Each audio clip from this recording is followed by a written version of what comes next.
បន្ទាប់ពីបងប្អូនបាន download CapCut រួចហើយឥឡូវនេះយើងបង្ហាញពីរបៀបយកវីដេអូចូលក្នុងកម្មវិធី CapCut និងស្រែកទំហំវីដេអូរបស់យើងជាដំបូងបងប្អូន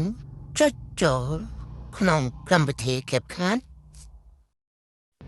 រួចចុចលើពាក្យ New Video ដើម្បីបង្កើតផ្ទាំងវីដេអូថ្មីរួចយើងជ្រើ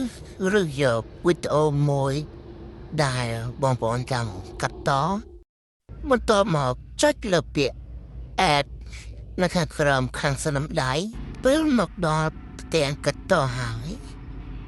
យើងចុចខាងក្រោមអោសទៅខាងឆ្វេងដៃរកពាក្យ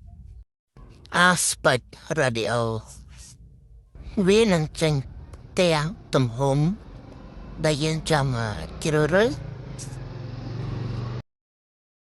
មានដូចជាទំហំ Facebook TikTok Instagram នៅទំហំ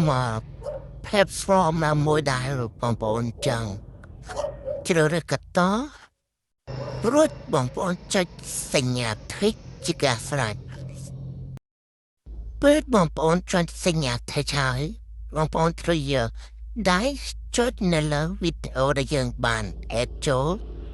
រួចយើងចុចលើផ្ទាំងរៀមពីអូវីដេអូដើម្បីឲ្យពេញទំហំដែលយើងបានជ្រើសរើសសូមអរគុណសម្រាប់ទស្សនាសូមចូលចុច like share ដើម្បីទទួលបានវីដេអូថ្មីៗប្រើប្រាស់